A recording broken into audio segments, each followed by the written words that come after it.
Assalomu alaykum. Figma darsini kuzatayotgan barchaga butun Figma kursini ochib olsak, ikkinchi hafta bilan tanishib olamiz. Komponentlar, variantlar, stil ranglari va plugin va widgetlar kabi nimalar bor ekan. Keyin mustaqil amaliyot uchun dizayn sistemalarini yaratish, reusable componentslar bilan oddiy UI template'larni yaratish, dizayn uchun portfolio yaratish, optimallashtirish, portfolio uchun UI elementlarni yaratish kabi mavzuimiz ekan.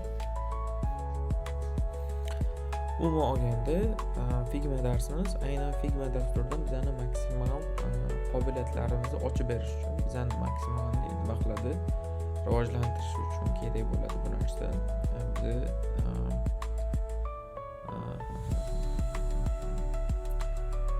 Qanaqa qilib bizni Figma dasturidan professional bilsak, o'rgansak va o'sha foydalana olsak, Figma dasturini bizdan kuchli dizayner chiqadi. Va buning uchun biz bilishimiz kerak bo'lgan narsalarning ro'yxati bor. Komponentlar va variantlar degan narsa bor. Components nima u? Components umuman olganda komponent deyiladi. Xo'sh, masalan, mana bu narsa komponent hisoblanadi. Shu narsani asosiysiga o'tadigan bo'lsam, mana bu fioletoviy rangga bo'yaladi va uni komponent deb tanishtirishadi bizga. O'sha faylda ishlaydiganlar. Nima bo'ladi? U buttonni o'zini komponent holatiga keltirishgan. Masalan, men chizmalarimda bir nechta chizmalarda foydalanaman. Aynan mana shu elementni bir nechta chizmalarimda mana shu elementni foydalanganimdan keyin qaysidir joyini o'zgartirishimga to'g'ri kelishi mumkin va hammasini bittalab o'zgartirmayman va bitta joydan o'zgartirsam, o'sha komponentasidan asosiy qismidan o'zgartirsam, UI elementini, u butun chizmalarimni hamma joyiga birdan ta'sir qiladi va meni ishimni optimal tezroq qilishga yordam beradi. Hozir masalan, qayerda mana shunaqa narsani ishlatganimizni ko'rib chiqamiz.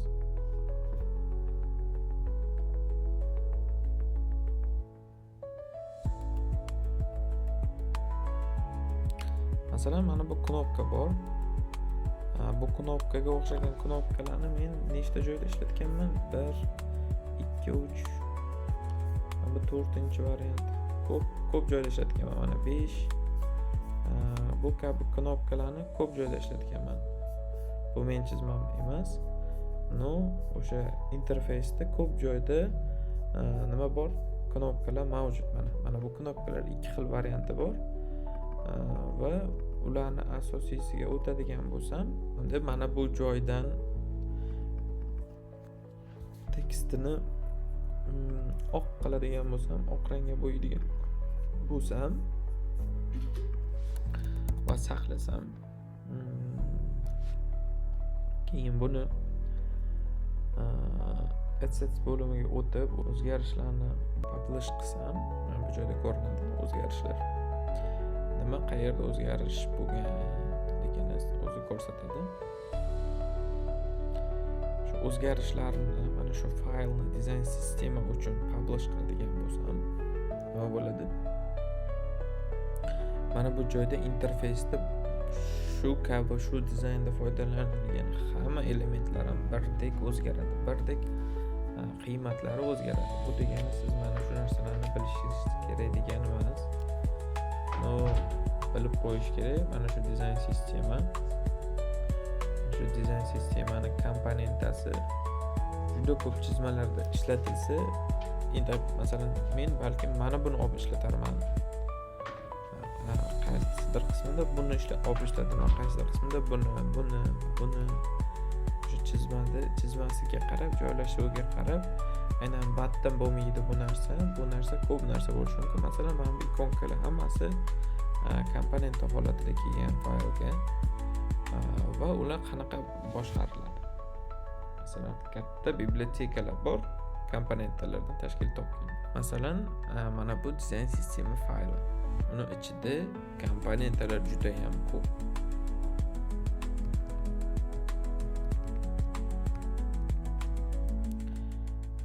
Bu faylda dizayn sistemalar juda ham ko'p.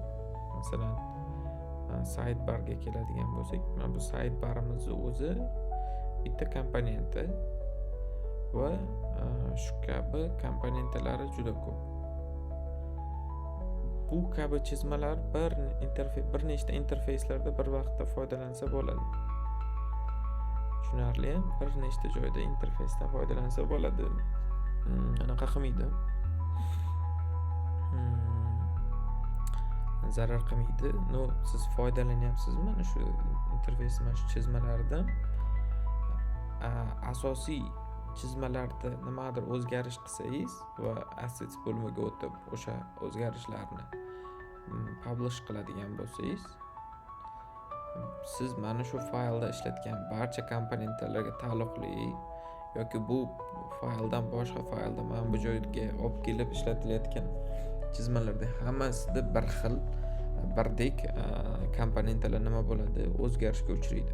Bu juda ham zo'r qulaylik hisoblanadi. Sababi chizmalaringizda har bir joyida siz elementlarni o'zgartirib o'tirmaysiz. O'sha o'zgartirishlarni kiritib siz nima qilib o'tirmaysiz, foydalanmaysiz mana shu joydan. O'sha uchun bilib qo'ying komponent nimaligini va bizga qanaqa imkoniyatlar berishini o'rganib olishimiz kerak. 2-chi haftaga borib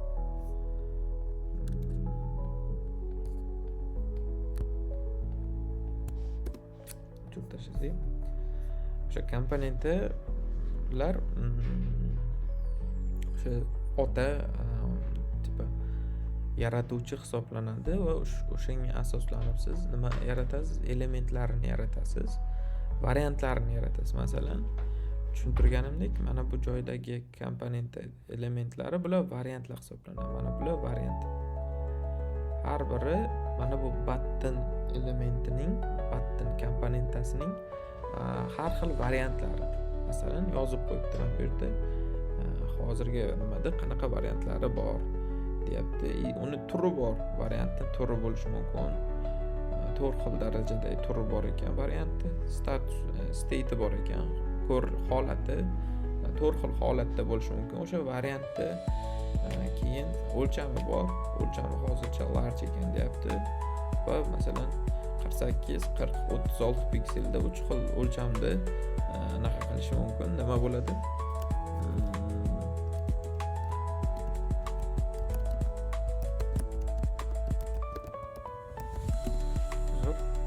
O'sha 4 xil holatda, 3 xil holatda katta kichikligi mana bu ko'rinishida oddiy knopkalarni variantlari bo'lishi mumkin. Variant sifatida mana shu narsalarni tushunsak bo'ladi. Masalan, mana bu joyga bosib knopkani bosadigan bo'lsam, nima deyapti? Tipi o'sha komponentlarni qanaqa qiymatini yaratmoqchisan, nimasini yaratmoqchisan deb so'rayapti. Masalan, bu joyda men variantini yaratmoqchiman. Xuddi shunaqa o'lchamdagi, faqat boshqacharoq bo'lgan, men foydalanadigan variantni yaratmoqchiman degan infoni men beraman o'sha joyda. Komponenti aslida mana shu narsa va bu komponentlarni yaratishdan maqsad ishimizni ko'p ish qilishni maksimal kamaytirish hisoblanadi va mana shu joyda siz komponentni yasab, yaratib ishlashni bilib olganingiz sizni nimaga aylantiradi? Kuchli dizaynerga aylantiradi. Sababi siz bilasiz, komponentni yaratishda, o'sha komponentlar bilan ishlashda, ko'p komponentlar bilan ishlaydigan dizaynerlarda anaqa ishida vaqti optimal bo'ladi, tez ishlaydi. Va o'sha variantlar va komponentlar bitta komponentni qayta ishlab, elementni UI-ni o'zgartirib, o'zingizga chiroyli xohlagan UI tayyorlashingizga yordam beradi va aynan dizayn sistemalar bilan ishlovchi katta dizaynerlar bo'ladi. O'sha butun dizayn sistema deyiladi. Aynan mana shu narsa. Endi bu bular dizayn sistema deyilmaydi. Mana bu narsa masalan dizayn sistema deyiladi. O'sha dizayn sistema ichidagi belgilanayotgan qanchadan qancha komponentlarni ustida ishlab, ularni o'zgarishlarini belgilab boradi. Masalan, variantlarni versiyalab boradi. Har xil holatda mana bu narsa aynan mana shu chizmada 4 yil saqlanib qoladi deganimiz. Bu chizmani ham kimdir yangilaydi va o'sha ko'rsatganimdek assetsga o'tadi va yangilanishni ko'radi, faylda qanaqa yangilanishlar qilganligini ko'radida va publish qiladigan bo'lsa nima bo'ladi? O'sha o'zgarishlar hamma mana shu asosiy komponentlar bor joylashgan chizmada o'zgarishga uchrasa, bu degani xuddi shu chizmalardan olib ishlatilgan mana bu chizmalarda ham bir xil o'sha komponentlar o'zgaradi. Bu juda ham foydali xususiyat Figma'ni bizga taqdim etgan. Xo'sh, endi stil kutubxonalari, ranglar, shriftlar, grid va tizimlar shular bilan tanishib chiqamiz. Nimalar ekanligini, mana bular stil bibliotekalari hisoblanadi. Stil bibliotekalari hisoblanadi va ularni qayerdan topish mumkin? Ularni ko'rsatganimdek, shu bibliotekalar anaqasidan Figma community'dan topsak bo'ladi. Dizayn sistema bibliotekasini. Masalan, community belgisiga bosdik va Figma'ni yonida design resources degan narsa bor. Uni oldida UI Kits bor ekan. O'sha UI Kitsga bossak,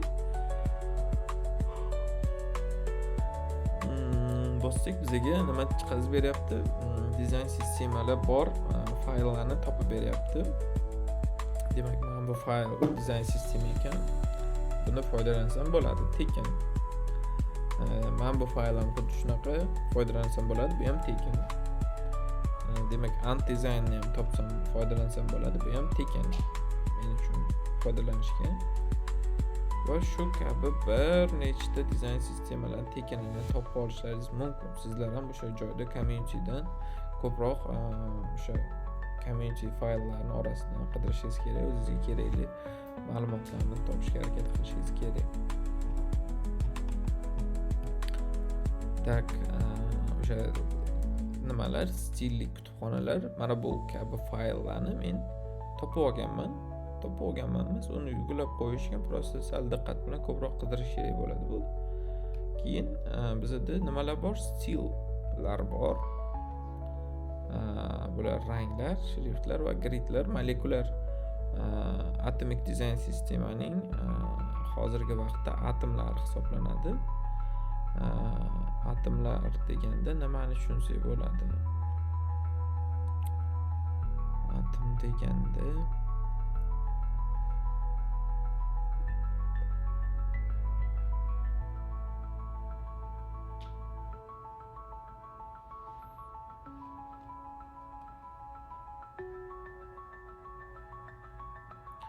zo'r fayl bor edi.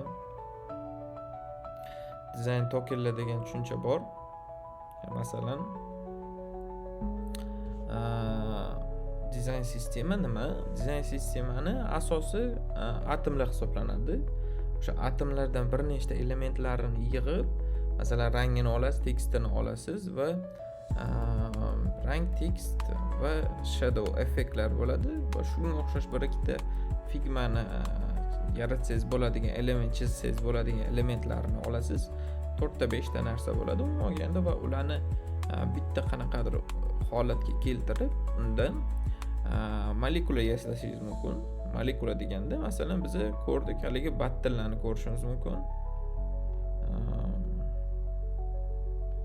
Mana bu battillar o'sha nimalarga kiradi? Molekulalarga kiradi. Sababi bunda 1, 2, 3 tekst bor, masalan, orqa fonida rangi bor, uni berilgan mana bunaqangi stillari bor va mana shu narsalar bizda nimaga aylanadi? Mana bu joyda border bor ekan, yana soyaligi varianti ham bor, hozir topamiz. Hover effekti bor. Soyali effektligi ham bor, masalan, ularni ham hisobga olsak, mana shu narsalarimiz bizda nima bo'lar ekan? Mana bu molekula sifatida bizni tanishtirsak bo'ladi.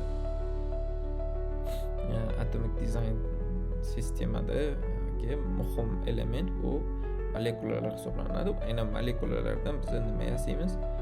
Mana bunaqangi dizayn sistemalarni molekulalardan yasab chiqamiz. Bu narsalarni deylik yasashga bir kun vaqt ketgan, lekin mana shulardan foydalanishga arzimagan 10-15 sekund vaqt ketadi. Kuchli yaxshi dizaynerlar mana shu narsalardan tez foydalanishadi. Aynan molekulalardan yig'ilgan narsalar, bular nimalar hisoblanadi? Organizmlar hisoblanadi. Organizmlar deganda nimani tushunishimiz mumkin? Qanaqadir interfeyslar bor. Masalan, mana bu asosiy sahifa interfeysi. Asosiy sahifa interfeysini mana shu qismini yasash uchun mana bu molekulalardan birga yig'ilgan va natijada nima hosil bo'lyapti? Organizm hosil bo'lyapti. Mana shu interfeysi yaralishi uchun bir qancha molekulalar qatnashyapti va mana shu tanlagan narsamiz organizmga aylanyapti. Umuman olganda bu stranitsa deyiladi. Mana shu narsamiz deylik organizm bo'lishi mumkin. Masalan, mana bu molekula va u molekula bilan yana bitta rasm birga, illyustratsiya birga ishlatilyapti va mana shu narsa organizm hisoblanyapti. Masalan, pastda mana bu switch pattini, bunda shadow bor, tursa bo'ladigan anaqasi bor, orqa foni bor va qanaqadir o'lcham qiymatlari bor. Ular molekula hisoblansa, xuddi shunga o'xshash yonida joylashgan narsalarda tekst, ikonka va mana bu elementlar, bular organizmni bir misoli bo'lishi mumkin yoki yana bir misoli. Mana bular. Masalan, tekstlar, mana bu kabi ikonkali nimalar, qiymatlar va tagida so'z va protsessni ko'rsatadigan progress barlar bo'lishi mumkin va mana shu elementlar hammasi bizda molekulalardan yig'ilgan qanaqadir organizmni yaqqol misoli bo'lishi mumkin. Pastdagilar ham xuddi shunaqa. Demak, va o'sha organizmlardan qanaqadir shablonlar yaratiladi. Shablonlar deganda biz nimani tushunishimiz mumkin? Mana bular shablon. Shablon dizayn sistemani elementlari. Bu narsani komponent holatiga keltirib yasab qo'yishgan.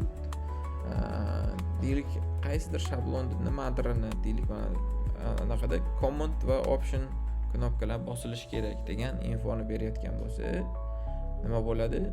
Buni masalan siz infosini o'zgartirib qo'yishingiz ham mumkin.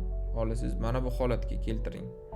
Bular hammasi komponent holatiga keltirilgan. Qaysidir birini men mana bu email so'zini yoki mana buni password deydigan bo'lsam, password, mana buni ham password deyishim kerak. Buni ham password desamda va o'sha o'zgarishni saqlasam, hamma joyda bir xil o'zgaradi. Aynan mana shu nimalarim orqali, shablonim orqali. O'sha shablonlardan keyin stranitsalar paydo bo'ladi. Bu qanaqa? Masalan, mana shu narsani ishlatgan holatida bitta stranitsa yasash mumkin. Stranitsa ichida ko'plab shablonlardan foydalanish mumkin. Masalan, examples qismiga o'tadigan bo'lsak, mana bular shablonlar. Mana buni o'zi bitta organizm va shu vaqtni o'zida shablon. Mana bu ham shablon, bu ham shablon, bu ham shablon va mana shu kabi ishlatilgan chizmalar bor. Mana bu. Bu narsani sizda bilishlaringiz shart emas. To'liq bilishlaringiz shart emas. Ichigacha kirib har bir joyigacha bilib qo'yishlaringiz kerak. Mana shunaqa narsalar borligini. Va mana bu ko'rib turgan chizmangizdagi to'liq elementlar, veb-saytlarning interfeyslari, bular nima? Stranitsa hisoblanadi. Aynan bitta stranitsa ichida qanaqadir funksionalligi bor bo'lgan stranitsa hisoblanadi.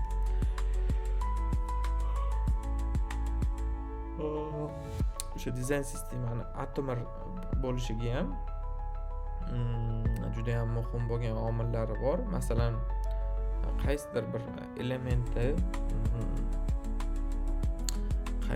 elementni o'zgarishga uchrasa va u butun hamma faylni o'sha narsa ishlatilgan hamma qismida bir xil o'zgarishga uchrashi kerak. Bu ham bir dizayn sistemaning o'zgarmas bir qonuniyati hisoblanadi va atomdan ham kichkina dizayn sistemada atomdan ham kichkina bo'lgan nimalar bormi?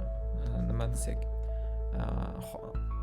o'zida nimadir xossa saqlagan qiymatlar yoki ko'rinishlar bormi? Masalan, eng kichkinasini biz aytyapmiz, nima deyapmiz? Tekst deyapmiz, rang deyapmiz. Masalan, qanaqadir effektlar, mana bu bo'limda chiqishi mumkin bo'lgan effekt, stroke, gridlar, mana shu kabi elementlar atom deb tushuntirayotgan bo'lsak, undan ham kichkina tokenlar degan tushuncha bor. Tokenlar bular dizayn tokenlar sal chuqurroq chuqurroq ma'lumot sizdan talab qiladi. Masalan, siz dizayn o'sha tokenlarni bilmasdan ham dizayn qilishingiz mumkin. Sizni dizaynerlik anaqangizni olib qo'ymaydi bu. Bilganligingiz bu sizni o'ta kuchli dizayner qilib qo'yadi. Aynan mana bu joyda tokenlarni, mana local variables degan bo'lim bor interfeysda. Aynan o'sha joyda siz lokalniy variablelarni yaratib, o'sha tokenlardan atom elementlarini yaratib va yaratish bo'lmaydi. Odatda tokenlardan atomlarni yasash uchun foydalanishadi va ketadi, ketma-ket kattalashib ketadi va shu bilan birga bilishimiz kerak ekan, mana shu protsessi aynan nimalar yig'iladi. Bu xuddi uyni qanaqadir qurishga o'xshaydi. G'ishtlardan qurasiz. Qaysidir joyini boshqa elementdan, qaysidir joyini boshqa elementdan qurasiz. Interfeysda ham xuddi shu jarayon, shu proses kechadi. Shuning uchun biz o'sha stillarimizni kutubxonasini qanaqa yaratishni bilishimiz kerak. Bular bir necha xil effektlar hisoblanar ekan. Plugin va widgetlar deyilgan ekan. Ularda ishlash haqida biz ma'lumotga ega bo'lishimiz kerak. Demak, pluginlar deganda nimani tushunsak bo'ladi? Mana bu joyda actions bo'limi bor, pastda ko'rinayotgan bo'lsa, o'shanga kiradigan bo'lsak, biz ichida assets va plugin va widgetlar degan bo'lim chiqyapti. Aynan biz assets nimaligini tushundik. Bular o'sha faylimizda mavjud bo'lgan komponentlarni oson topib olishi anaqasi yo'li hisoblanadi. Masalan, men qanaqadir komponentlarni tortib olib kelmoqchi bo'lsam, men bu joyga prosta olib kelib bunday surib qo'ysam bo'ldi, o'sha komponent ham shu joyga kelib qoladi.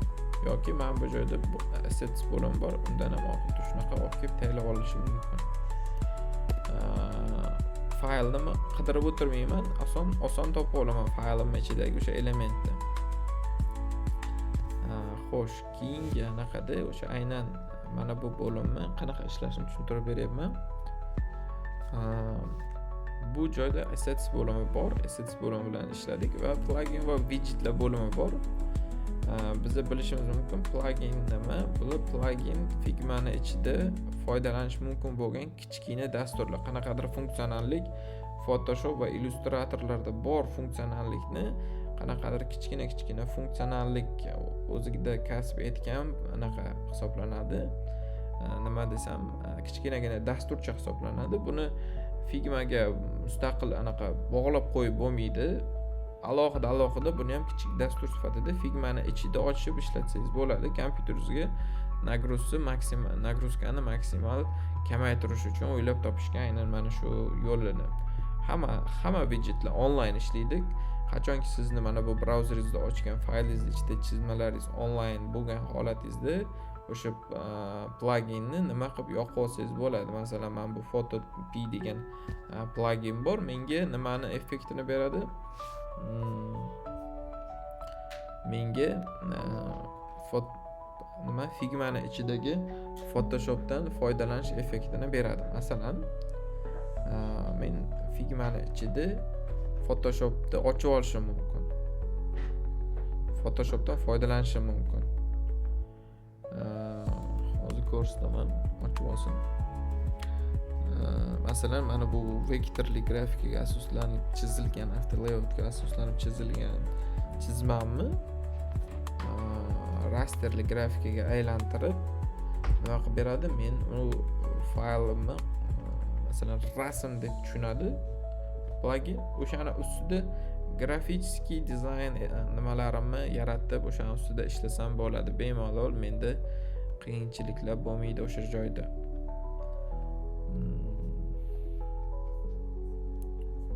Xo'sh, mana shu rasmni bu rasmligi uchun ham pluginni bemalol ochib olaman. Mana tez ochyapti. Rasmligi uchun ham mana ko'rib turibsizlar, uni ustiga har xil narsalar qilib tashlasam bo'ladi. Shu nimalarni o'zimiz bilgan darajada, o'sha Photoshopni bilgan darajada o'sha toollarida nimalar vazifa bajarsak bo'ladi, qanaqa o'chirib tashlasak bo'ladi, keraksiz narsalarni qanaqa olib tashlasak bo'ladi. Mana shu narsalarni hamma actionlarini Photoshop funksionalligidan foydalanib Photop degan nimani ichida kichkinagina pluginning ichida demak foydalansak bo'lar ekan. Buni yopamiz. Xuddi shunaqa plugin bo'limida Unsplash, HTML2 Design, Lorem Ipsum, Tiny Image Compressor masalan men foydalanadigan nimalar, men foydalanadigan pluginlar. Masalan, Corel Draw chizma kelib qoldi sizga, uni Figma dasturiga olib kirib olmoqchisizda. Mana shu plugindan foydalansangiz, sizda mavjud Corel Draw chizmani nimaga Figma fayliga o'girishingizga yordamlashadi mana shu chizma. Mana shu plugin masalan. Bunaqangi pluginlar bir nechta ko'p. Masalan, sizga foydali nimasi bo'lishi uchun buni odatda siz bilmaysiz aynan qanaqa plugin borligini. O'sha nimadan ko'proq community'dagi Figmaga foydali community'larda ko'proq so'rash kerak.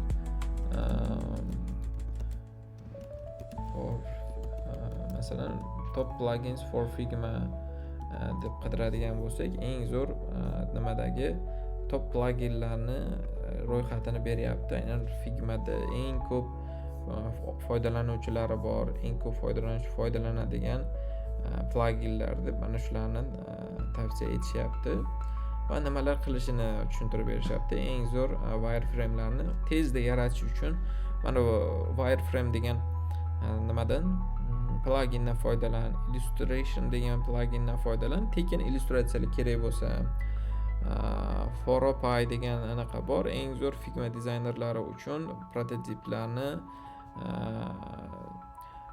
o'zingiz dizayningizni o'sha yuqori darajadagi prototipga o'girishingiz uchun kerak bo'ladigan shunaqa plugin deyapti va mana shunaqangi pluginlarni bilib uni mana bu chizmalaringizda ishlatib ko'rgan bo'lishingiz kerak. Ko'p ishlatsangiz, qancha ko'p ishlatsangiz shuncha foydali bo'ladi. Sizga o'sha pluginni foydasini sezasiz. Keraksizlarni mana bu holatda o'chirib tashlasangiz bo'ladi. Qachonki qaysidir ishlatgan foydali pluginingizni olib saqlab qo'ying. Bular ham doim bepul bo'lib saqlanib qolmaydi. Qachondir pulli bo'ladi. O'sha siz foydalanib qolishingiz kerak. Lottie faylari bor masalan. Lottie fayllar bilan ishlashni ham tushuntirish kerak. Lottie fayllar bular animatsiyalar, o'sha faylning ichidagi qanaqadir kichkina nimani beradigan, kichkinagina foydalanuvchiga ehtirosli emotsiya beradigan, o'zini o'sha fayldagi emotsiyasini bildiradigan fayl bilan dastur bilan foydalanuvchini orasini bog'laydigan animatsiyalar hisoblanadi. Masalan, mana bu narsani men frame'imni ichiga joylashtirib olmoqchiman. GIF holatida saqlab olishim mumkin yoki SVG holatida. Men GIF holatida saqlab olmoqchiman. O'sha tanlagan joyimga bular mana shu plugin GIF holatida tashlab beradi va buni masalan men play qilib bosib ko'rib kirib ko'radigan bo'lsam, o'sha frame'im ichida turgan narsa harakatlanadi mana shu holatda. mana shu holatda harakat qiladi va bilishim kerak nimasida xatolik bor.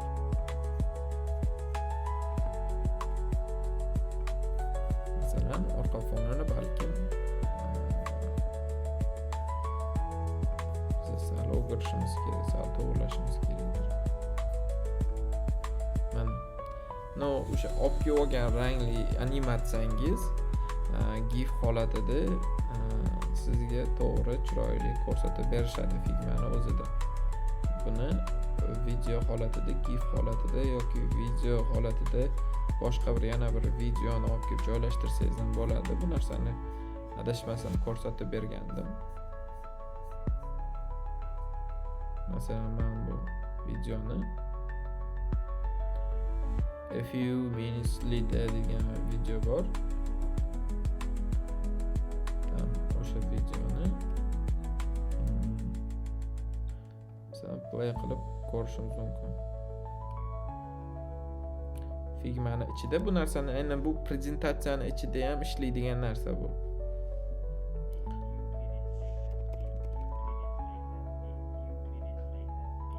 Mana ovozi chiqyapti.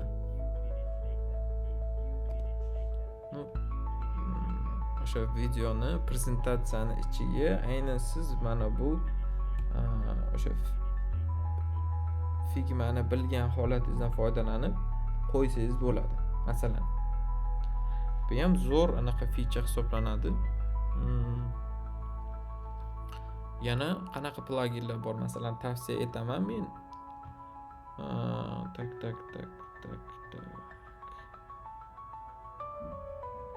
Remove BG degan anaqa bor edi, plugin bor edi. Odatda mana shu rasmni orqa fonini Remove BG orqali, masalan, men bu rasmni tanlayman.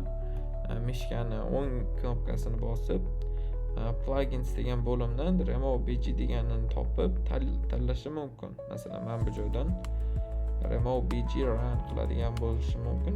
Osongina bitta mana bu yerda Remove BG ni topib, o'shani run qilishim mumkin. Va o'zimga kerakli backgroundni olib tashlash kerak bo'lgan elementni mishka bilan prosta tanlashim kerak. Ikki xil yo'li bor. Osonini o'zingizga qarab tanlab olasiz.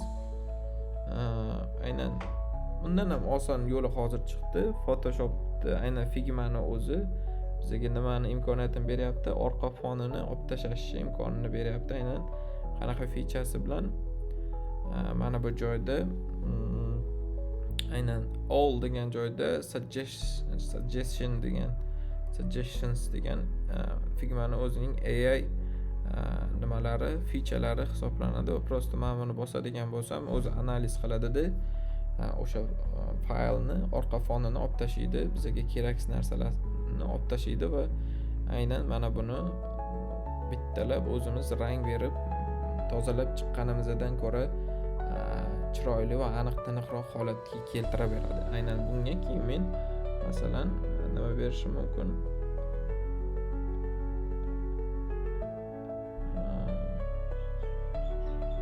Yana bitta rang berib olishim mumkin. Qizil. 100. Tak.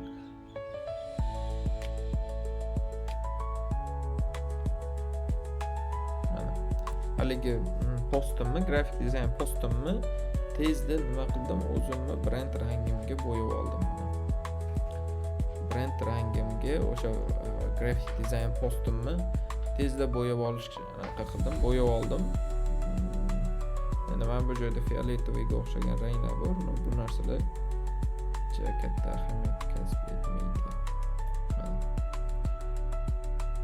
Xohlagan men shu fioletoviy turdagi rangimga endi tezda bo'yab olaveraman. Shu berilgan anaqa rasmni. Bu sizni nimangiz hisoblanadi? O'sha dizaynerlikdagi qobiliyatingiz hisoblanadi. Qanaqa yo'l bilan qilib bo'lsa ham mana shu berilgan kontentni o'zgartirish kerak. O'zingiz xohlagan narsaga yoki biznes egasi xohlagan narsaga grafik jihatdan to'g'rilab olish hisoblanadi. Tak. Aynan assets bo'limi juda ham o'sha pluginlar bo'limi, widgetlar bo'limi juda ham foydali nimalarga to'la. U nimadan ko'p foydalanishingizni tavsiya etaman. Masalan, nimalar bor? Mana bu joyda men deylik, mana bu frame tanlab bitta nima yasashim mumkin. Telefonda mocklarni yasashim mumkin. Telefonda mana shu appni telefonda ochsa qanaqa holatga keladi? Mana shu narsani hozir bitta yasab ko'rsataman. Mana shu chizmani tanladim va pluginga run berdim. Ichida mocklarim bor. Interfeysimga chizilgan mos chiroyli nimani interfeysi endi telefonda ochganda qanaqa ko'rinadi? Tipa mana shuni variantlarini qilib ko'rsatishim kerak bo'ladi. Mana shu nimada plugin orqali tezda qilib olsam bo'ladi. Shunaqa saytlar bor, sizga ishingizni tezlashtirib mocklarni yasab beradi. Mana masalan mock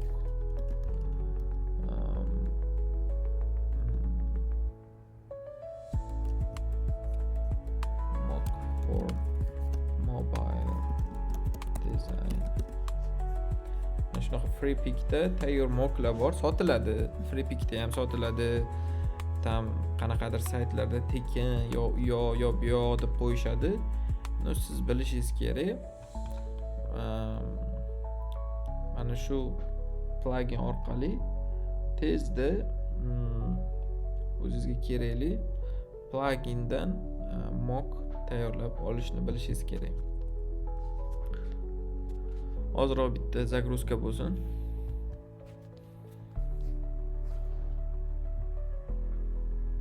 Hozirroq kutamiz загрузка bo'lishini.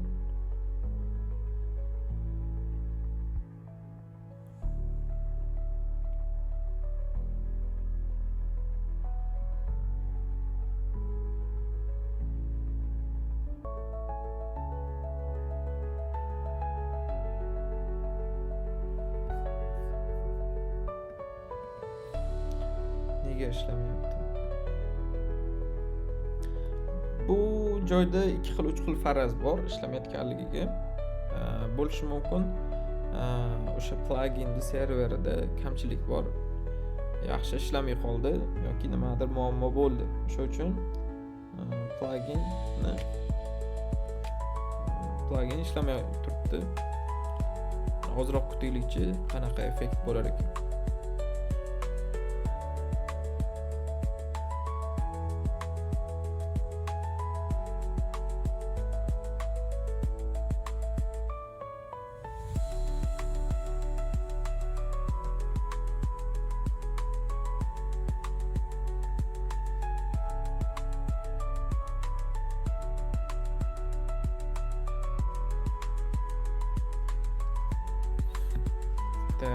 Mayli, yopamiz.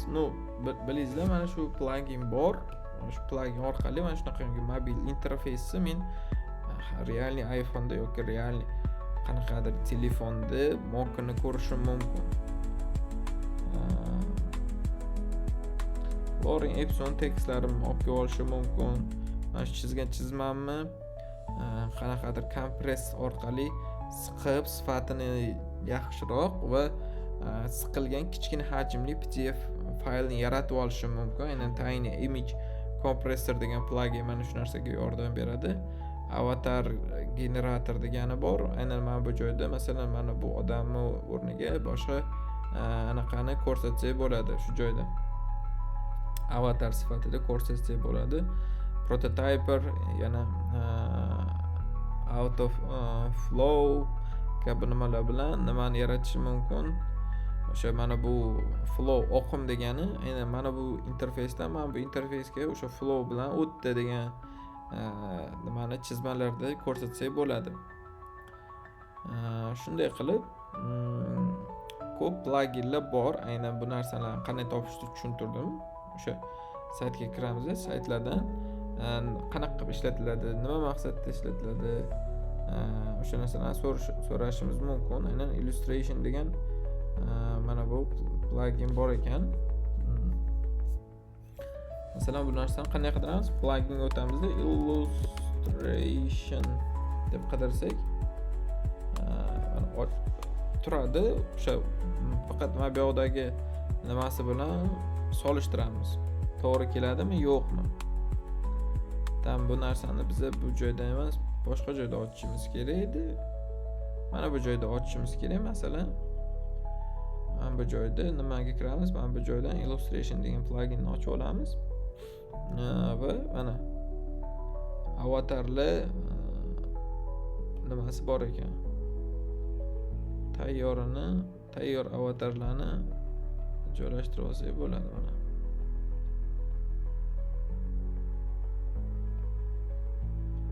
Mana ko'rib turibsiz. Bir nechta avatarchalarni joylashtirib olsak bo'ladi. Aynan mana shularni bitta dizayner chizib chiqqan. Ustiga blur effektlar berib, yana ham kichkinalashib ketaversak, o'sha pastida og'izchasi alohida chizmada turibdi. Ushlab turgan flower alohida, ikkita yanog'i alohida. Xo'sh, burunchasi alohida ekan, ko'zchalari alohida ekan. Mana shuni ko'rsatishgan.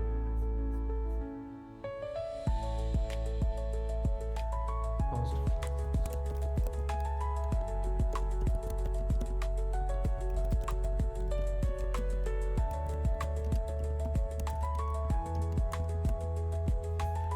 tak, mana shu narsalarni illustration anaqasida, masalan, bu stikerlar yoqmadi menga. Mana bunga o'taman. Bu joyda boshqa nimalar bor, illyustratsiyalar bor. Masalan, men bunga o'taman. Bu joyda ham shunaqa illyustratsiyalar bor. Siz bu narsalarni prezentatsiyangizda foydalansangiz bo'ladi. Yana nima qilsangiz bo'ladi?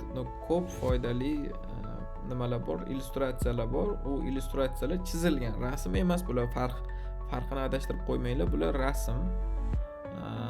Bular rasm emas. Bular chizmalar. Masalan, har xil rangli, rangsiz, oq-qorada, minimalistik har xil charakterlar bor. Mana bu odamlarni o'zini ham o'zingizni chizmalaringizga olib kelib tortib olsangiz bo'ladi. Tayyor tekan bo'lgan 3D lari bor. Mana bunaqa olib tashlab olsak, o'sha men chizmamiz 3D chizmamizni olib kelib olsak bo'ladi, xuddi shunaqa. Demak, bitta pauza qilib olamiz, keyin yana darsga davom etamiz.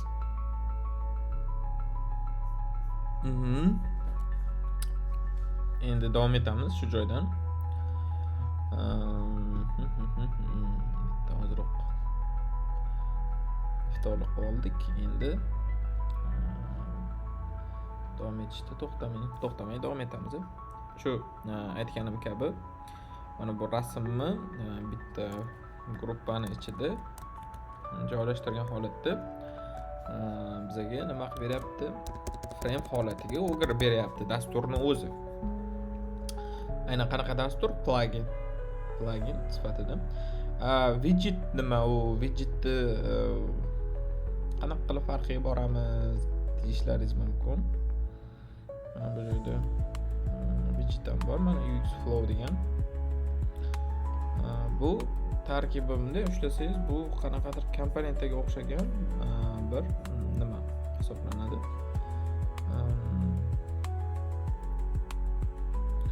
UX Flow, Notes, Here, Next Steps, Enter your topic types. Nisbatan widgetlarda unaqa kam foydalanishadi interfeysda, lekin men unaqa ko'p widgetlarni bilmayman. Masalan, men bu joyda ham bitta so'raganimizda eng zo'r top pluginlarni boshqacha so'raylik.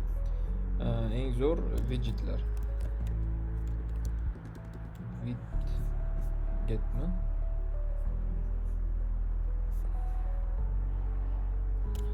Widgets.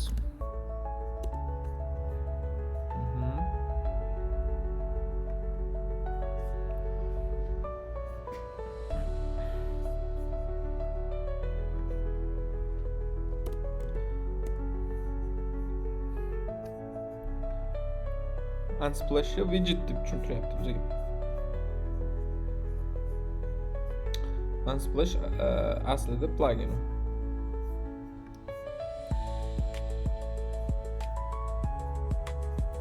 Endi unaqa ko'p nima yo'q. Bu aynan Figma'da widgetlar, sizlar widgetlar endi ko'p foydalanmaysizlar. Foydalanish davomida ko'p ishlaringiz tushmaydi. O'shaning uchun widgetlar bilan masalan o'sha ishlaringiz tushib, mana shu narsani yasamoqchi bo'lgan holatlaringizdagina internetdan chiqib qolgan o'sha widget orqali foydalanishingiz mumkin, lekin bunaqa ko'p widgetlar yo'q, borlari ham ko'proq mana Jira Atlantis va mana shunaqangi UX flowlarni chizish uchun foydalaniladigan widgetlar hisoblanadi. Ko'proq endi bular widgetlarda prototipelash uchun ham foydalanishadi. Masalan, mana bu bor ekan. Bu plugin-da bu reklama bu. Table'larni yaratishda widgetlar foydalanyapti. Sample noteslarni tak bo'ldi, tushundim. Agar siz Figma boardlardan foydalansangiz, tak bu joyda tablitsalar chizishingiz mumkin. Shunaqa bir nechta tablitsalar va ularni har xil o'zgarishlar qilsangiz bo'ladi. Masalan, mana bunaqa qilib tak bunaqa emotsiyalarni bersangiz bo'ladi. Bu ko'proq nimaga kiradi? UX tadqiqotlarini amalga oshirishda o'sha jamoa bilan birga, UX dizaynerlar bilan birga mana shunaqangi nimalarni olib borishga kerak bo'lishi mumkin. Tipa mind map, timeline, mana bu joyda berilgan brainstormlar qilgan vaqtida kerak bo'lishi mumkin. Icebreak, goals, mana shu narsalarni generatsiya qilib berdi. Hozir bitta o'zini AI anaqasi tooliga aytyapman. Bizga nima brainstormini generatsiya qilib beryapti o'zi, mana tekstlari bilan yozib. Qisqa vaqtda AI tool bizga ish maydonimizga kerak bo'ladigan nimalarni mana bunaqangi notelar yozsa bo'ladigan ish maydonini tayyor qilib generatsiya qilib berdi. Buning uchun mana bu joyda generate funksiyasi xuddi anaqada ko'rganimizdek, Figma faylda ko'rganimizdek, xuddi shunaqa nimalarimiz kerak bo'lar ekan. Tipa mana bunaqa qilib reja tuzib ber deb anaqa qilsak, u yana xuddi shunaqa ishlab beradi. Buni keyin yana boshqa joyga joylashtirishimiz mumkin masalan. Va xuddi shunaqa flow chartlar, masalan mind maplarni yaratib ber deydigan bo'lsak, u nima qiladi? O'sha yaratib beradi, o'zi tayyor qilib sizga mana shunaqa mind maplarni yaratib beradi. Buni keyin nima qilib foydalanasiz? Interfeysda foydalansangiz bo'ladi. Masalan, mana shuni kopiratsiya qilyapman-da. Mana bu joyda frame ichida nima qilyapman? Vistage qilyapman. Mana. Deylik, men buni qiymatini o'zgartirishim mumkin. Stroke'ni qiymatini o'zgartirishim mumkin. Har xil qiymatlar berib, o'sha mind mapda asosiy birinchi darajali, ikkinchi darajali degan anaqalar bilan yaratib beryapman. Masalan, bu joyda bunday ko'rganingizda siz tushunmaysiz, aynan o'sha UX dizaynerlar bu narsa bilan shug'ullanib, masalan, qanaqa ma'lumotlar kelyapti, qanaqa tizimlar orqali va bizga kirib, yana qanaqa nimalarga chiqib ketyapti. Tipa, mana shu narsani ular interfeysda ko'rsatib berishadi, chizib berishadi, yaratib berishadi. O'sha uchun bu narsalarni sizlar bilishlaringiz majburiy deyilmagan. O'sha uchun nima qilishimiz mumkin? Bilib qo'ydik. Tipa, mana bu dasturda ham xuddi shunaqa narsalarni yaratsak bo'ladi. Bularni olib, mana bu faylga tashlasak bo'lar ekan. Aynan widgetslar xuddi shunaqa ishlaydi. Mana bu joyda ham info beryapti. Widgetslar aynan o'sha UX flowlarni, mana shunaqangi UX featurelarni amalga oshirish uchun ko'proq widgetlar kerak bo'ladi degan nimani beryapti, infoni beryapti. Endi bunaqa ko'p widgetlardan sizlar foydalanmaysizlar. Meni ishonchim komil. Sababi hali bu darajaga chiqishlaringiz uchun yana ko'proq tajribani rivojlantirish kerak bo'ladi. Aynan mana shu joyda. Xo'sh, yana qo'shimcha pluginlar bo'limida bo'ldi. Unaqa ko'p unaqa qilishingiz shart emas. Siz o'zingiz plugin yaratsangiz ham bo'ladi. Bunaqangi imkoniyatni Figma dasturi taqdim etyapti. Bu degani siz dastur yaratsangiz bo'ladi. Mana qolganlar bajarayotgan funksionallikni bajarayotgan dastur kabi dasturni o'sha joyga qo'yib, o'rnatib, tayyorlab bersangiz bo'ladi. Itam masalan siz yaratgan dasturdan qanchagachadir user foydalanadi, o'sha narsadan foyda topadi umuman.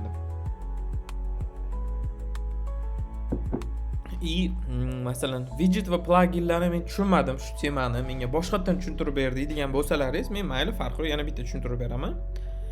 Faqat qayerdan topishni tushuntirib beraman. Nima uchun foydalanishi, qanaqa nimalar borligini tushuntirib beraman. Mana bu community belgisiga bosamiz, meshkam turibdi. Community belgisiga bosdik va mana bu Figmani belgisiga bosamiz. Undan keyin yana sababi mana bu yerda content boshqacha bo'lishi mumkin-da. Topolmay qolishingiz mumkin. Keyin nima qilamiz? Mana bu yerda plugins degan bo'lim bor. Ko'rib turibsizlar.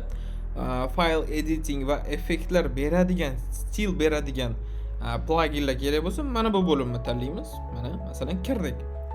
Nimalar bor?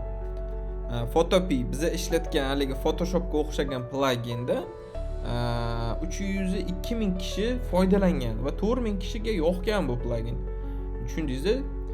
Mana shunaqangi bir nechta pluginlar bor.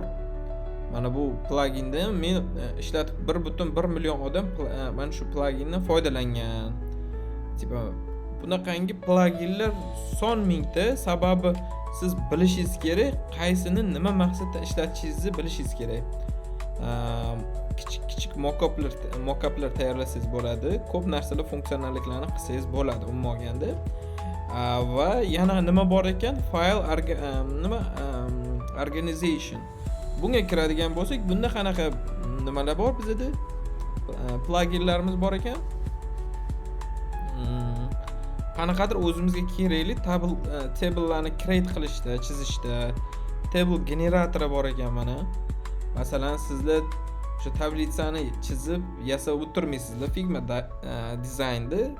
Nima qiladi? Aynan Figma generator degan narsa bizga chaynab berar ekan, o'zi tayyorlab berar ekan. Tasavvur qilyapsizlarmi? Masalan, sizlar nima qilyapsizlar? Tipa mana bu endi baribir bitta yasab ko'rsatganim ma'qul. Endi Figma dasturini o'zida ham tablitsada ishlata oladigan nimalar bor, ishlata olmaydiganlar bor. Masalan, run qilamiz. Aytyapti, nechta column va nechta row bo'lishi kerak deyapti. Masalan, tushunishimiz kerak. Column bu ustun degani, row bu qator degani. Masalan, 21 ta qator 9 ta ustundan iborat.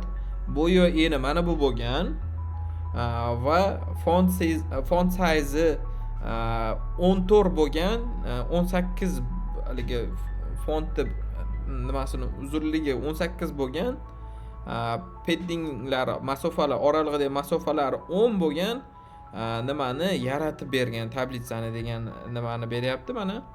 Ko'ryapsizlar? Tablitsani yaratib berdi. Tayyor. Masalan, biz bu narsani auto layout qilib chiqishimiz kerak xolos. Asosiylarini endi shu joyda ham endi anaqasi bor. Web dizaynga ham ozgina taqaladi bu. Sababi sizga qanchadir masofada nima berilgan, n berilgan. O'sha n dan foydalanib, n degani masalan o'sha frame uzunligi, n-ni uzunligi. Mana shunga siqadigan darajada siz nima qilishingiz kerak? Content yasashingiz kerak bo'ladi. Masalan, o'sha tablitsani men nima qilaman? Ko'pincha tavsiya etishadi, ustun bo'yicha bu nimani guruhlash kerak. Guruhlash deganda men frame, auto layout frame ga tiqqanim ma'qulroq. Ungacha mana bular alohidaligi o'sha bilinib turibdi va ularga nima beraman? Auto layoutni yoqib qo'yaman va ichidagilarni optionlar knopkasini bosadigan bo'lsam, hammasi bittada nima bo'ladi? Yopiladi va hammasini tanlab olaman va avtolayoutni yoqdim mana. Endi bu nimani eniga qarab nima bo'ladi? Moslashadi va nima qilaman? Mana bularni ham xuddi shunaqa action berib gruppalayman birinchi. Diqqat qilamiz. Gruppaladim. Ichidagi hamma elementlarni tanlab olaman hozir. Tanlab oldim va avtolayoutni yoqdim.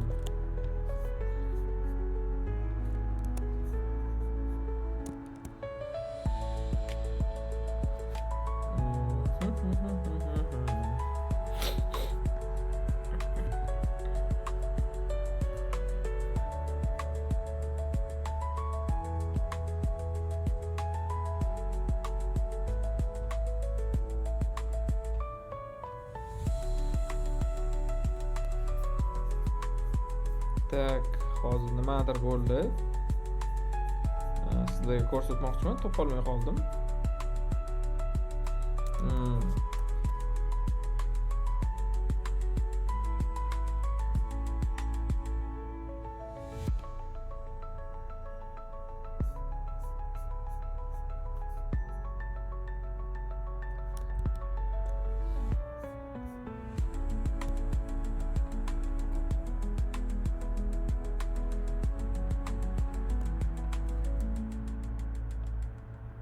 Oh my god. Buni qanaqa tushuntirsam ekan sizlarga?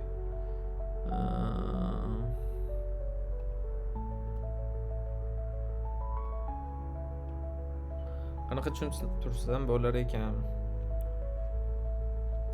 Qisqasi mana shu after layoutlardan foydalangan holatda tablitsani enini o'ynatib katta kichik qilsam bo'ladi. Qachonki men to'g'ri arxitekturada qursam. Hozir bunda salgina muammo bo'lyapti. Har birini o'zini after layout xususiyatini mana bunaqa rangga qilib yoqib chiqishim kerak bo'lar ekan. Tak, mana buni stilini olaman, demak buni nimadan chiqaraman va hammasini belgilab turib bitta stilni beraman bo'ldi. Bu narsani sal tushuntirishim kerak edi, tushuntirmay qo'yardim. O'sha tushuntirmaganligim uchun razmeri o'ynab ketib qoldi.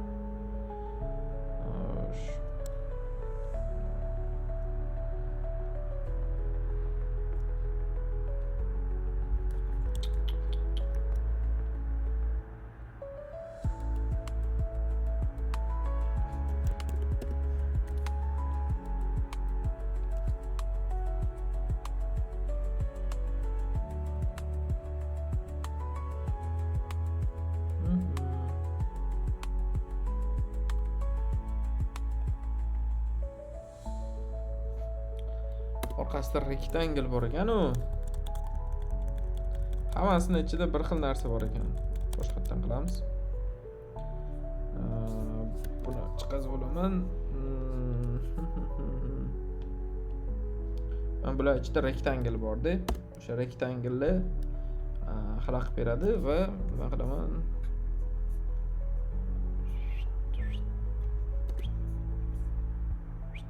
Tanlaymiz bularni ham. Ichida hech narsa yo'q. Tekshirib olamiz. Bor ekan. Bitta qoldirdim. Bittani duplikat qildim.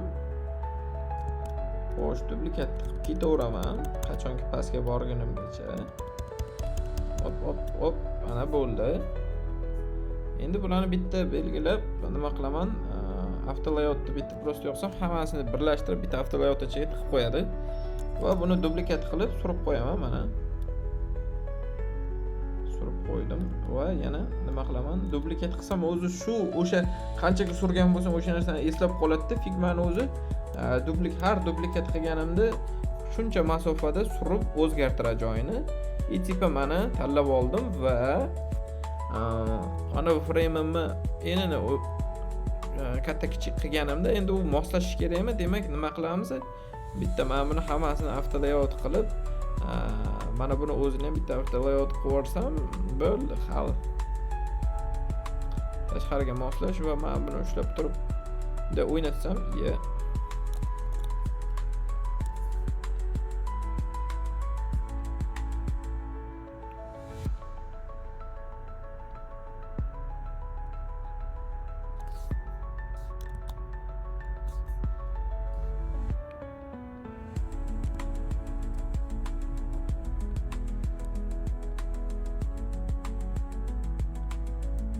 hali men bu dardisar qolib ketibdi. Esdan chiqibdi.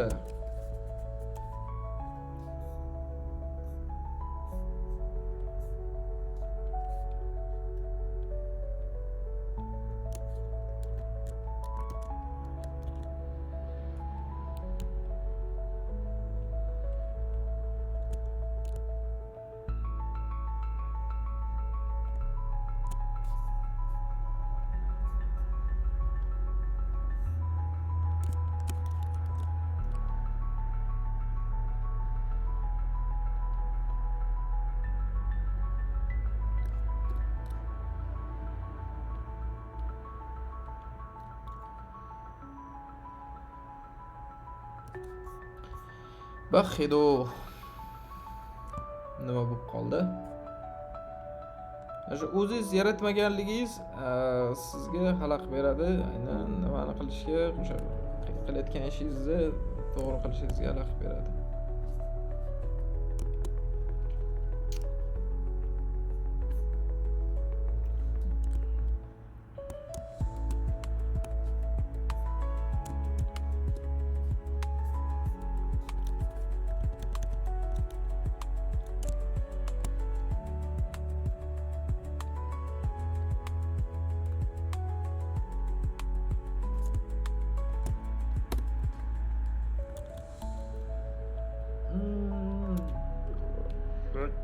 Jahlim chiqazdi bu.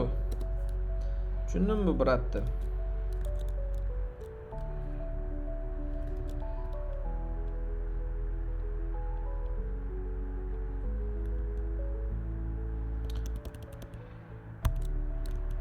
Mana tayyor.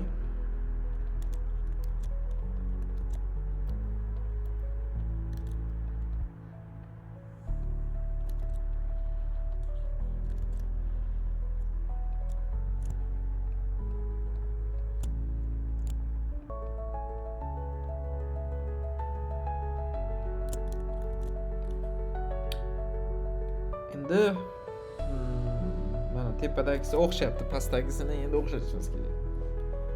O'shaning uchun boshim og'ridi-da. Mana shu chizib chiqqan narsani mana ko'rib turibsizlar, sursam avtolayout bo'lganligi uchun tez, to'g'ri, aniq, chiroyli ishlashi kerak. Farqi yo'q. Buni ham chiki-chiki qilamiz hozir. O'zi bittani yasab olsak bo'ldi. Bittani ustidan nima bo'ladi? G'alaba qozonamiz. Hammasini nastroyga qilib olsak bo'ldi. Aytamiz, mana bu chiziqdan chiqmagin. Bizni bu yoqda qarorimiz deymiz, bo'ldi. Mana tepadagi berilgan avtolayout stilini olyapman, pastdagi bolachaga beryapman-da. Ichida stilchasi bor, mana bunaqa. O'sha frame-ni birinchi olib tashlash kerak. Buni orqa fonini oppoq qilsam bo'ldi mana. Hop. Mana. Endi mana bundan duplikat qilamiz. Ana endi men buni enini katta kichik qilsam.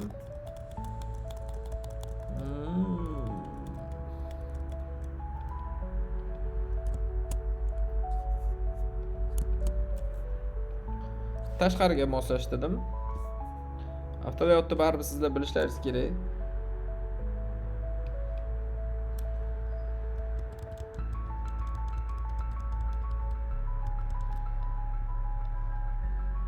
Mana. Katta kichiklikni cho'zsam, o'zi avtomatik o'lchamlarini mendan unaqa qilmasdan o'ynataveradi. Buning uchun bilmadim, bittani yaratib oldim. O'sha bo'yi bo'yicha tepani header qilib oldim va o'sha qatorlarni generatsiya qilib tashladim. Umuman olganda bittasini yasashni bilsam bo'ldi men. Mana bu qayerdan kelib qoldi endi mana mashinik. Hammasini stili bir-birinikiga o'tib ketib qolyapti. Voydod. Qisqasi shunaqa narsani yasasak bo'ladi, lekin sizlar aynan bu narsani nimaligini bilishlaringiz shart emas. Hozir bitta pauza qilaylik. Hop, darsga davom etamiz. Yana bitta bo'lim Yo, sizga bir 20 minutchalar tushuntirsam sizlarga tushunarliroq bo'ladi. After layoutda ishlashini olib qo'yishim kerak ekan. Anaqalarga tushuntiraman, kattaroq gruppalarga tushuntiraman qanaqa bo'lishini, after layoutni qanaqa bo'lishini tushuntirishim uchun menga kerak. Oyim novachi ketadilar. Deydi-yu. Tak. Biz Figmani faqatgina mana shu interfeysida nimalar borligini, o'shalardan qanaqa foydalanishni birinchi navbatda o'rganishimiz kerak. Va uni o'zimizga qulayroq qilib olishimiz kerak. Sababi ishlayotgan jarayonimizni optimallashtirib olishimiz kerak. Deylik, Figma dasturi bizga ko'p qulayliklarni taqdim etgan. Buni faqat biz bilmaymiz. Bu kursning maqsadi ham aslida shu, o'sha Figma dasturi taqdim etgan qulayliklarni o'rganib, biz nima qilamiz? Kuchli dizaynerlarga aylanish tomon harakat qilamiz. Masalan, mana bu kabi frame kabi nomlar bor. Bu nomlarni professional holatda after layoutlarni bir-birini ichida nima joylashganligini aniq ko'rish, bilish kerak bo'ladi. Va mana nomlari bu sizni masalan interfeysda adashtirib qo'yadigan eng ko'p narsa o'sha nom bo'ladi. Siz xato nomlab ketganligingiz uchun ham qayerdadir o'zingizga kerakli elementni topishda qiynalasiz. Masalan, men bu nimada frame degan bo'lim bor ekan, frame 7199. Mana buni men ish grafigi deb nomlabman, o'shaning uchun topishim oson bo'ldi. Bular doctors bo'lib turibdi. Aynan unaqa qilinmagan. Sortirovka qilinmagan va sortirovka qilingan varianti bor menda. Hozir o'shanga o'tamiz. Qanaqa effekt bor ekan o'sha joyda ko'ramiz.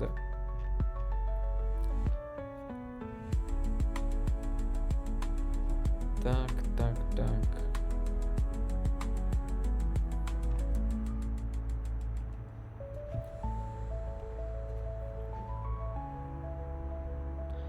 Mana bu bo'limni nomlari nisbatan nima bo'lishi kerak? Bu hali nomlab shunaqasi to'g'rilanmagan ekan. Demak, buni nima qilamiz?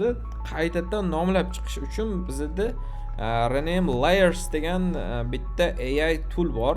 Bitta bosadigan bo'lsak, mana bu joyda qarab turinglar, hozir mana bu narsani o'zi generatsiya qilib beradi. O'sha bo'limlarning nomini avtomatik mana ichida nima bor, uni ichida nima bor har birini nima qilyapti? O'zi qaytadan nomlab chiqyapti. Yana bitta qilib ko'ramiz mana. Tanladik frame va framedan nimani frame o'zini tanlab, o'sha bo'limni tanlaymiz va rename layers degan narsa уже tepaga chiqdi. Foydalanganligimiz uchun bitta bosadigan bo'lsak nima bo'lyapti? Ozroq vaqt proses kutkin deyapti va mana o'zi ochib ichida nimalar bo'ladigan bo'lsa, o'zi kontentni o'qib olib, o'shani ichidagi ma'nosini tushunib olib, sizga to'ldirib beryapti, chaynab beryapti umuman olganda mana. O'sha ishlayotgan joyidagi nimalarni o'zgartirayotganini o'zi nima bo'lyapti, bizga bilinyapti infolari. Agar siz aynan bu joyda bittalab qilmoqchi bo'lmasangiz, interfeysda o'sha rename nomlanishini qilib chiqmoqchi bo'lmasangiz, mana bu bunaqangi belgilab nima qilish kerak bo'ladi? Prosta rename bosish kerak bo'ladi va aytadi 960 ta bor ekan bu yerda, men 500 tani qila olaman deydi. O'shanda nima qilasiz? Yarmini bunday belgilaysizda, yana harakat qilib ko'rasiz mana. 525 ta ekan deydi. Yana o'shani 3 ta edi, 2 ta qilamiz mana.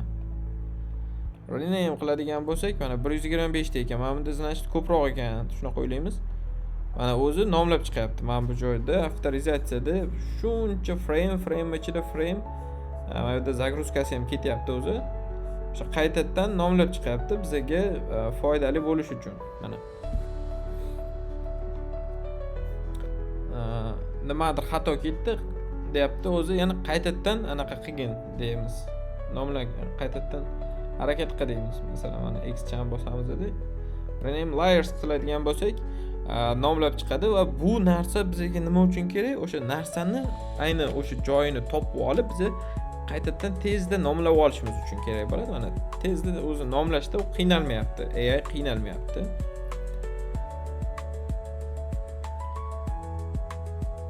Diqqat qilinglar, bu ingliz tilida nomlab chiqadi. Framelarni hammasi frame, rectangle yo tam nimadir bo'lib turmaydi, lekin foydali bo'lib turadi. O'sha joyda foyda olasiz, realni bilasiz, sezasiz effektini. Bu joyda ham ko'p deyapti.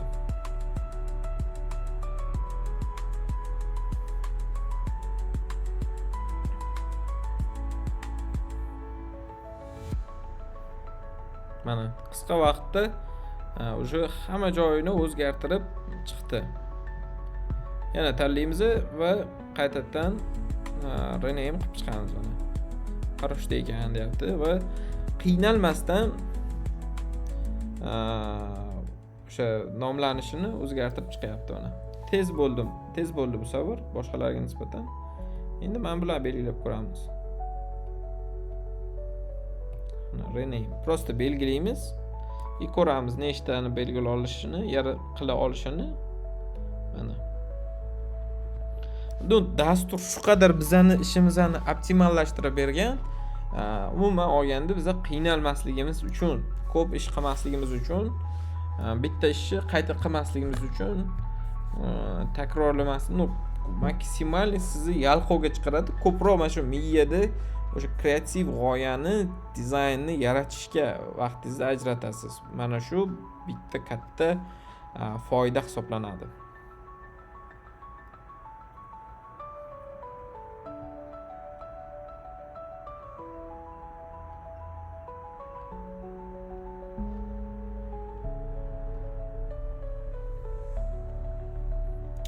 Tak, hozir bitta ko'raylik.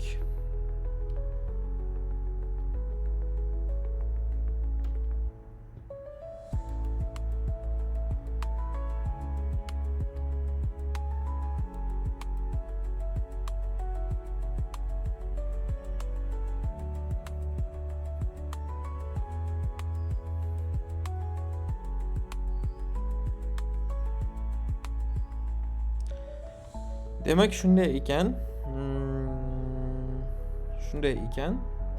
Rename qilishda to'g'ri tushungan holatda qiladi. AI sizda nima bo'lmaydi? Tushunmovchilikka ko'p bo'lgan interfeysingiz bo'lmaydi. Masalan, mana bu nimani tanlaydigan bo'lsak, bitta ochadigan bo'lsak, mana masalan mana frame 71-79 turibdi. Uni ichiga kiramiz, hammasi navbat deb joylashgan ekan. Ular ichiga kirsak user ichiga kirsak автолаyout ichiga kirsak text, mana shunaqa to'lib turibdi-da. Bizga nima bo'ladi? O'sha elementni 3-4 marta klik qilib topib olishida bizga qiyinchiliklar tug'diradi va aynan o'sha rename layers bo'limi bizga eng zo'r kerak bo'ladigan bo'lim hisoblanadi. Sababi siz chizgan dizayndan yana kimdir sizdan keyin foydalanishi mumkin. O'shaning uchun Figma'da diqqat qilib anaqa qilingizlar, nima deydi, ishlayingizlar. Aynan yaxshiroq narsani yasash uchun. Shunaqa gaplar. Tak.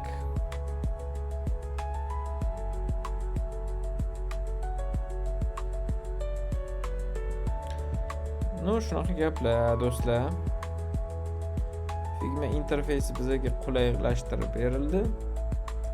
Faqatgina foydalanishimiz kerak, xolos. Nimaga o'tamiz? Shu pluginlar temasida, widgetlar temasida tushuntirayotgandim. Aynan mana bu joydan topishni tushuntirayotgandim va bir-biriga bog'lanib ketib qoldi.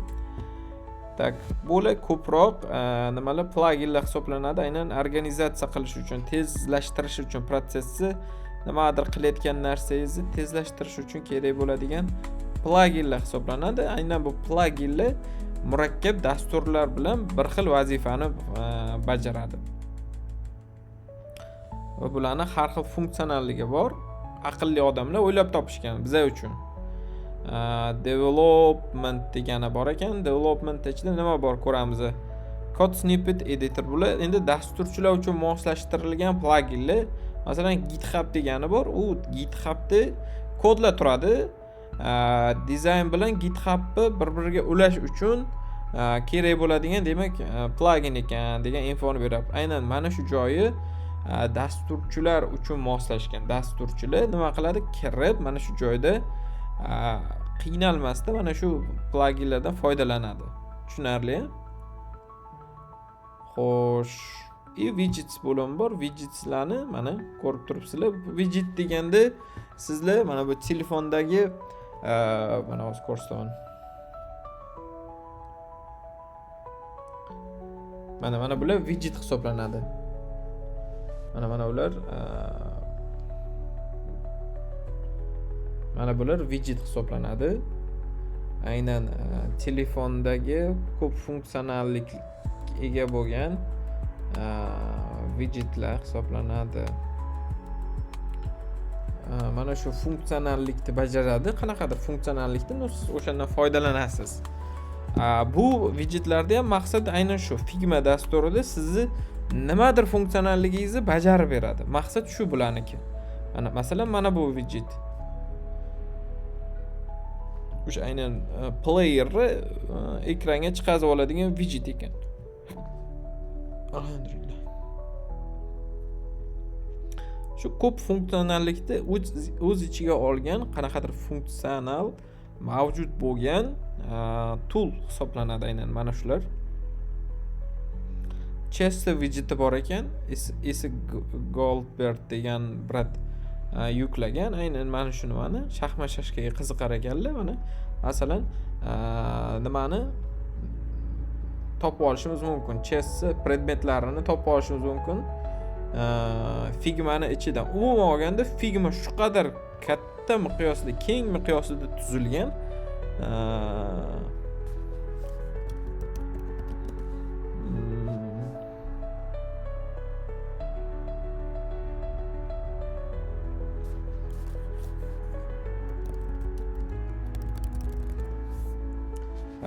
Umuman olganda bu widget anaqa dasturlarimiz, Figma dasturimiz shu qadar ko'p funksional uchun yaratilgan.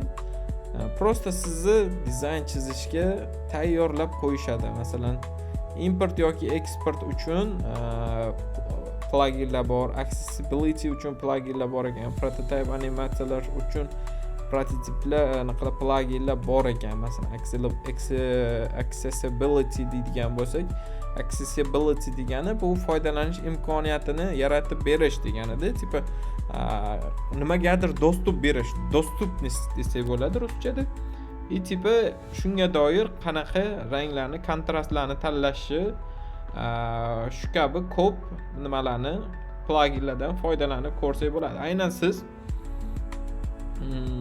dizayner bo'lmagan holatda ham mana shu narsalarni chuqalab orasidan o'zingizga kerakli foydali narsalarni topishingiz mumkin. Masalan, men umuman ishim tushmagan bir ikkita narsalarga, lekin haqiqatdan foydali tekillari juda ko'p. Butun anaqangizni dizaynerlik karyeringizda mana shu narsalar orqali tezda rivojlanib o'sib ketishingiz mumkin, do'stlar. Tipa bu Canvaga o'xshaydigan dastur, lekin Canvadan juda ham foydali va ma'no mazmuni, maqsadi ko'p bo'lgan, funksionalligi ko'p bo'lgan dastur hisoblanadi. Shunaqa gaplar. Aynan mana bu joyda men tipa widgetlarni nomlarini tushuntirib berishim kerak edi.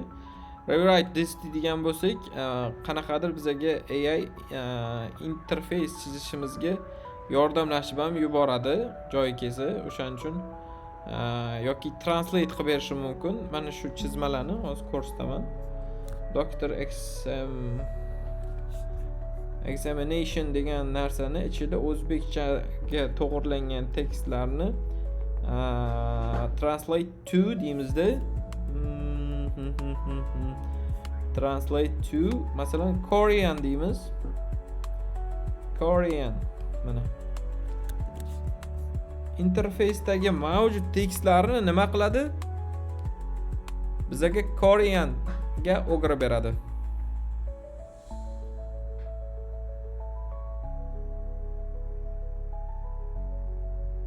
tushunarli, вообще masalan men maza qilib hozir koreys tilida interfeysim o'zgardi. Balkim yana ko'ramiz, balkim mana plugindan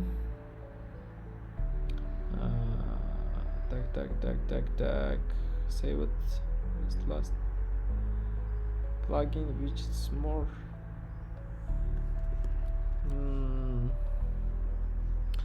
translate to deymizda, tak kimga nima qiziq, tipa rossiyskiy qilib bersinchi mayli. Mana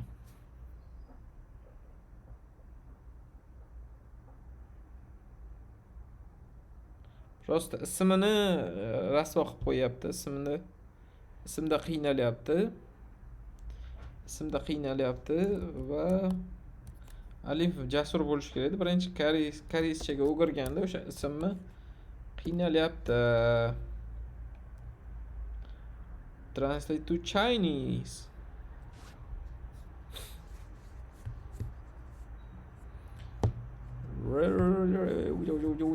qilib tashlaydi endi ana.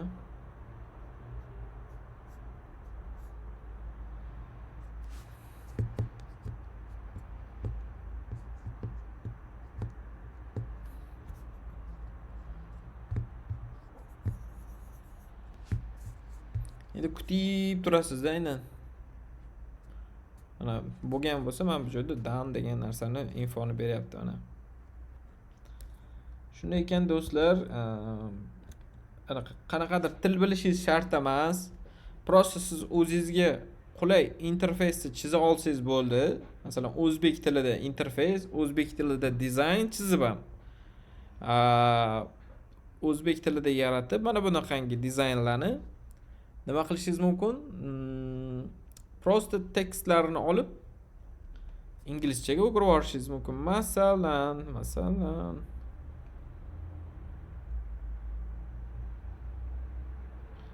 mana tekstlardan foydalanaylik. Mana bu joydagi nimalarga.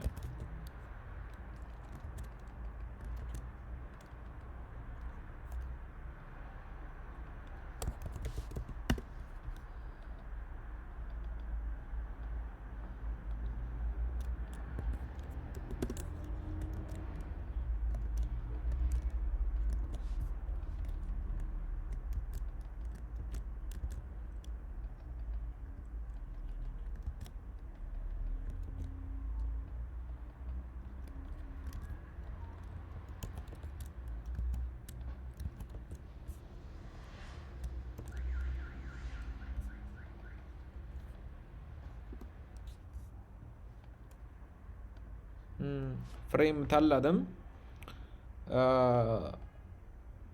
Translate to ni bosdim va nima qilyapman?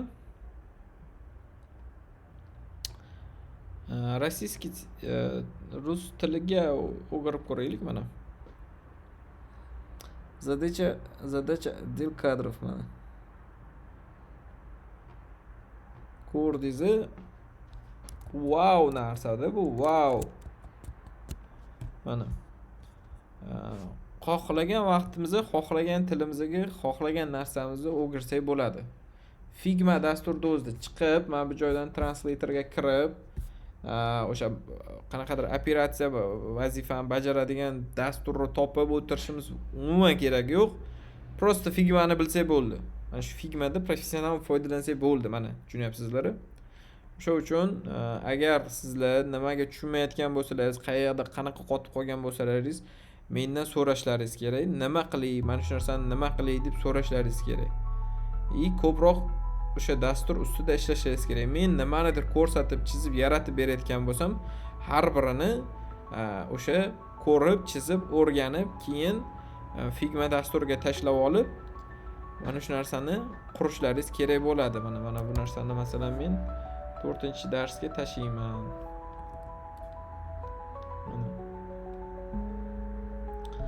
Qaranglar, qancha narsani bu darsda o'rgandik. Masalan, frame ichiga GIF videolarni qo'yishni o'rgandik. Masalan, orqa fonini olib tashlashni o'rgandik. Har xil illyustratsiyalarni, widgetlar orqali olib kelishni o'rgandik. Widgetlar nimaligini, pluginlar nimaligini tushundik. i tipi mana bu yoqda AI tool ichidagi funksiyonalliklari bor, bir nechta funksiyonalliklar bor. Buni keyingi darsda yana tushuntirib beraman, sababi hammasi bitta darsda vashshi ko'plik qiladi. Miyangiz o'zi shundoq ham achib qolishi mumkin. Bitta narsani ko'rib, diqqat bilan o'rganganingiz yaxshi. Chem ko'p narsani bitta darsda o'rganganingizdan ko'ra. O'sha uchun keyingi darsda ko'rishamiz. Keyingi darsda ham tez orada yuklayman. Unda sizlar ko'proq mana shu tarafdan o'sishlaringiz kerak. Mana shu Figmani shunchaki ko'proq bilishlaringiz kerak, ko'proq rivojlanishingiz kerak Figma dasturida. O'sha uchun diqqat qilinglar, o'rganinglar, rivojlaninglar. Xayr, salomat bo'linglar. Keyingi darsda ko'rishamiz.